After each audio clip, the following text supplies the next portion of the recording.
당신은 이런 생각을 해본 적이 있나요? 내가 전생에 무슨 죄를 지었길래 이렇게 사는 걸까? 어느 날 한 제자가 부처님께 여쭈었습니다. 스승이시여, 왜 어떤 사람은 태어날 때부터 복을 받고 어떤 사람은 아무리 애써도 고통 속에 삽니까? 부처님은 조용히 제자를 바라보며 말씀하셨습니다. 그것은 모두 업 때문이다. 업이란 무엇일까요? 업은 죄도 아니고 벌도 아닙니다. 업이란 우리가 지어온 생각, 말, 행동의 흔적입니다. 그 흔적이 쌓이고 쌓여 우리 인생의 결과로 나타나는 것, 그것이 바로 업의 작용입니다. 우리가 오늘 겪는 기쁨도 슬픔도 어제의 업이 만들어낸 결과입니다. 그래서 부처님은 이렇게 말씀하셨습니다. 모든 것은 마음에서 비롯된다. 부처님은 제자들에게 예를 들어 설명하셨습니다. 어떤 이는 남을 속이며 살고 어떤 이는 진실하게 살지. 그 둘의 삶은 같을 수 없느니라. 진실하게 산 사람은 신뢰라는 업을 쌓고 속이며 산 사람은 의심이라는 업을 쌓습니다. 시간이 흐르면 그 업이 꽃을 피웁니다. 복이 되거나 고통이 되어 돌아오지요. 사람들은 종종 말합니다. 그건 내 팔자야. 하지만 부처님은 말씀하셨습니다. 팔자는 하늘이 정하는 것이 아니라 그대의 업이 정하는 것이니라. 즉, 우리의 인생은 우리가 만들어가는 겁니다. 매 순간 짓는 마음이 업이 되고 그 업이 미래를 결정합니다. 그렇다면 업은 어떻게 바꿀 수 있을까요? 부처님은 말씀하셨습니다. 과거의 업은 이미 흘러갔으나 지금의 마음이 새 업을 만든다. 과거의 잘못을 붙잡고 자책할 필요가 없습니다. 지금 이 순간 마음을 바꾸면 미래는 새롭게 짓게 됩니다. 한순간의 분노를 참는 것이 100건의 참회를 대신할 수 있고 한 번의 용서를 내는 것이 1000번의 기도를 이길 수 있습니다. 옛날 한 여인이 있었습니다. 그녀는 평생 불행하다고 생각했습니다. 가난했고 남편은 일찍 세상을 떠났으며 자식들은 자주 아팠습니다. 그녀는 부처님께 와서 하소연했습니다. 세존이시여, 저는 왜 이렇게 불행합니까? 부처님은 잠시 눈을 감고 말씀하셨습니다. 그대가 과거에 짓는 업이 지금 열매 맺은 것이다. 여인은 눈물을 흘리며 물었습니다. 그럼 저는 이제 어찌해야 합니까? 부처님은 부드럽게 대답하셨습니다. 과거의 업은 이미 지어졌으니 바꿀 수 없으나 지금의 업은 새로 지을 수 있느니라. 자비의 씨를 심어라. 그날 이후 그녀는 매일 새벽절에 들러 자식과 남편, 이웃의 안녕을 빌었습니다. 힘든 사람을 보면 작은 것이라도 나누었습니다.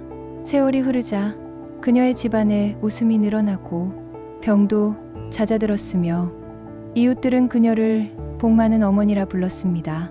그녀의 삶은 바뀐 것이 아니라 그녀의 업이 바뀐 것이었습니다.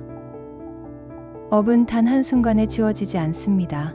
하지만 한순간의 자비로 새롭게 쓸 수 있습니다. 부처님은 제자들에게 이렇게 일깨우셨습니다. 그대가 무심히 내뱉는 말이 복이 될 수도 업이 될 수도 있느니라. 오늘 하루 당신의 입술에 따뜻한 말을 심으세요. 당신의 눈길에 자비를 담으세요. 그것이 바로 복을 짓는 업입니다. 세상은 업으로 움직입니다. 그 누구도 예외가 없습니다. 하지만 업은 고정된 운명이 아닙니다. 지금 이 순간에도 바꿀 수 있는 살아있는 힘입니다. 오늘의 작은 선행이 내일의 복으로 자라고 오늘의 미소가 다른 이의 인연을 바꿀 수도 있습니다. 부처님은 말씀하셨습니다. 사람이 짓지 않으면 업은 일어나지 않는다. 즉, 지금의 선택이 곧 내일의 인생입니다. 만약 지금 당신이 삶이 힘들고 막막하다면 그건 나쁜 일이 시작된 것이 아니라 업이 다하고 새 업이 만들어지는 시기일지도 모릅니다. 그 시기를 견디고 나면 새로운 복이 들어올 것입니다. 오늘 하루 작은 자비 하나라도 실천해 보세요. 그 자비가 바로 당신의 삶을 바꾸는 업의 씨앗이 될 것입니다. 부모의 업이 자식에게 이어진다. 이 말은 듣는 이에게 달갑지 않을 수도 있습니다. 하지만 부처님은 사실을 숨기지 않으셨습니다. 어느 마을에 한 노부부가 살았습니다. 겉으로 보기엔 평범한 가정이었습니다. 그러나 그들의 말과 행동에는 늘 손톱 같은 날이 있었습니다. 부모는 늘 걱정과 불안으로 말했습니다. 너는 아직 부족하다. 그렇게 살면 안 된다. 아이들은 자라면서 그 소리를 들었습니다. 그 소리는 자식의 마음속에 씨앗으로 남았습니다. 그 씨앗은 자라 성인이 되었을 때에도 불안과 자기 비하로 결실을 맺었습니다. 이것이 바로 업의 인연입니다. 부처님은 제자들에게 이렇게 일렀습니다. 사람의 말과 행동은 씨앗과 같다. 씨앗은 땅에 떨어져 자라나 열매를 맺느니라. 제자들은 고개를 끄덕였습니다. 부처님은 계속 말씀하셨습니다. 부모의 말은 어린 새의 날개와 같아. 작은 상처가 평생의 날갯짓을 망가뜨릴 수 있다. 부모의 업이 자식에게 이어지는 방식은 눈에 보이지 않습니다. 그러나 그 작동 방식은 분명합니다. 첫째는 말의 힘입니다. 우리는 흔히 말이 별것 아니라고 생각합니다. 그러나 매일 들려오는 말은 내면의 뿌리가 됩니다. 너는 왜 그 모양이냐라는 말이 쌓이면 자존감의 뿌리가 흔들립니다. 돈이 없어 걱정이다라는 말이 집에 가득하면 아이의 삶은 부족감으로 채워집니다. 둘째는 행동의 모사입니다. 아이들은 부모의 말보다 행동을 더 닮습니다. 부모가 남을 속이거나 남을 무시하면 아이도 그것을 보고 배웁니다. 부모의 작은 이기심이 집안 문화가 되고 그 문화는 다음 세대로 전달됩니다. 셋째는 마음의 상태입니다. 부모가 늘 불안하고 초조하면 그 분위기는 가정의 공기가 됩니다. 아이들은 그 공기를 숨쉬며 자랍니다. 그리고 그 공기는 자식의 선택에 큰 영향을 줍니다. 그러므로 업은 단순한 숙명론이 아닙니다. 업은 연쇄적입니다. 그러나 동시에 희망적입니다. 부처님은 이렇게 가르치셨습니다. 과거의 업은 이미 씨앗처럼 심어졌으나 지금의 행위로 새로운 씨앗을 심을 수 있다. 한 어머니의 이야기입니다. 그녀는 자녀에게 늘 잔소리뿐이었습니다. 그 잔소리는 자식의 마음을 굳어지게 했습니다. 그러던 어느 날 어머니는 우연히 스님의 법문을 들었습니다. 말이 업을 짓는다는 말이 그녀의 가슴에 내려앉았습니다. 다음 날부터 그녀는 의식적으로 말을 바꾸기 시작했습니다. 잔소리 대신 격려를 배치했습니다. 비판 대신 경청을 올렸습니다. 처음엔 어색했지만 하루 이틀 지나자 가정의 공기가 달라졌습니다. 자식의 표정이 밝아졌고 대화가 늘었습니다. 몇 년 뒤 그 집안에는 웃음이 다시 자리했습니다. 이것이 업의 변화입니다. 여기서 중요한 점을 하나 말합니다. 바로 작은 실천의 힘입니다. 큰 의식이나 대단한 공덕이 없어도 됩니다. 한마디의 따뜻한 말이 업을 바꿀 수 있습니다. 한 번의 용서가 오래된 원한의 고리를 풀어낼 수 있습니다. 부처님은 자주 제자들에게 물으셨습니다. 어찌하여 너희는 말과 행동을 가볍게 보느냐? 제자들이 대답했습니다. 스승이시여, 말은 쉽게 나가고 행동은 일상이라서입니다. 부처님은 미소 지으시며 말씀하셨습니다. 그 쉬운 것이 가장 무겁다. 이제 실질적 방법을 제시하겠습니다. 부모로서 우리가 오늘 당장 실천할 수 있는 것들을 말씀드립니다. 첫째는 말의 정화입니다. 아침에 한 문장이라도 마음을 다해 전해보세요. 오늘도 수고했다라는 말이면 충분합니다. 반복은 씨앗을 키웁니다. 매일 같은 말이 아이의 마음에 뿌리를 내립니다. 둘째는 경청의 연습입니다. 아이의 말에 온전히 귀를 기울여 보세요. 말문을 닫지 말고 끝까지 들어주세요. 그 듣는 태도가 자식의 내면을 안정시킵니다. 셋째는 작은 나눔의 실천입니다. 가난 이야기 대신 도움의 이야기를 하십시오. 물 한 잔을 나누는 마음이 공감의 업을 만듭니다.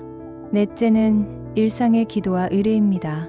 종교적 형식이 부담스럽다면 짧은 묵상이라도 좋습니다. 매일 아침 몇 분이라도 가만히 앉아 좋은 마음을 일으키세요. 그 정돈된 마음이 가정의 공기를 바꿉니다. 다섯째는 자비의 행동입니다. 남을 위하는 작은 행동이 가정에 스며들면 그것이 곧 교육이 됩니다. 이제 두 사례를 더 들려드리겠습니다. 첫째, 사례는 가난한 집안의 아버지 이야기입니다. 그 아버지는 늘 돈 걱정으로 집에 들어섰습니다. 식탁에서는 돈 이야기가 주된 대화였습니다. 아들은 성장해도 늘 돈 문제에 시달렸습니다. 그러던 어느 날 아버지는 태도를 바꾸었습니다. 돈을 주제로 함부로한 말을 줄였습니다. 대신 감사의 말을 늘렸습니다. 오늘도 식사가 되었다라는 감사였습니다. 시간이 흐르자 아들의 태도가 달라졌습니다. 불안 대신 계획을 세우고 실행하는 사람이 되었습니다. 업은 이렇게도 바뀝니다. 둘째 사례는 엄한 어머니의 이야기입니다. 그 어머니는 자녀의 실수에 엄격했습니다. 자식은 실패를 두려워하는 사람이 되었습니다. 그러던 어느 날 어머니는 자신이 얼마나 무서운 말을 했는지 깨달았습니다. 그녀는 스스로를 다그치며 바꾸기 시작했습니다. 실수에 대해 먼저 말하지 않고 기다려주는 연습을 했습니다. 아이의 작은 용기를 격려했습니다. 아이의 인생은 서서히 달라졌습니다. 이제 한 가지 진실을 말하겠습니다. 부모의 업이 자식에게 이어진다고 해서 자식이 영원히 그 업에 묶이는 것은 아닙니다.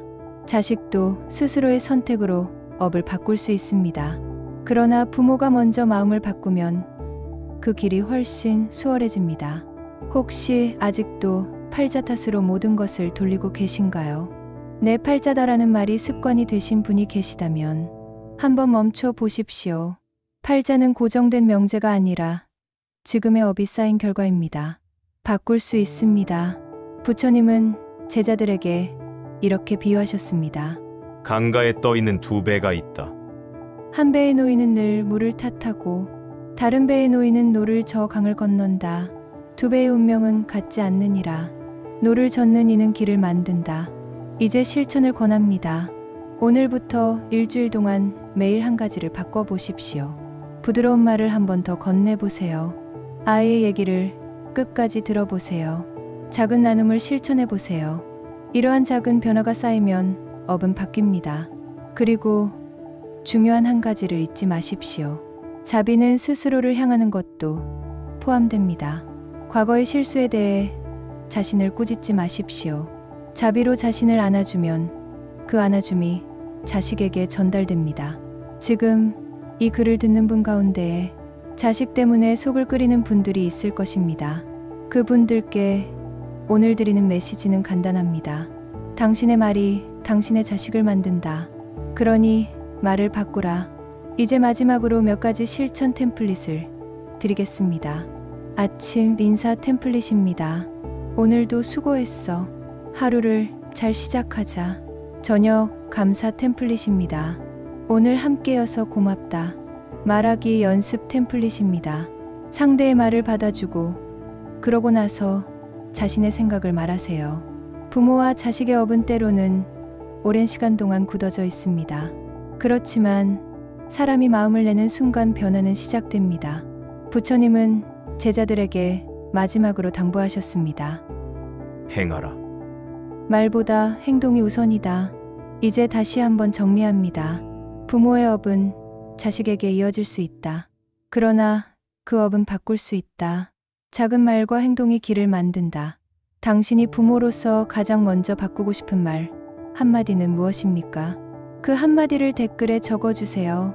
그 한마디가 누군가의 가슴에 닿아 그들의 삶을 바꿀 수 있습니다.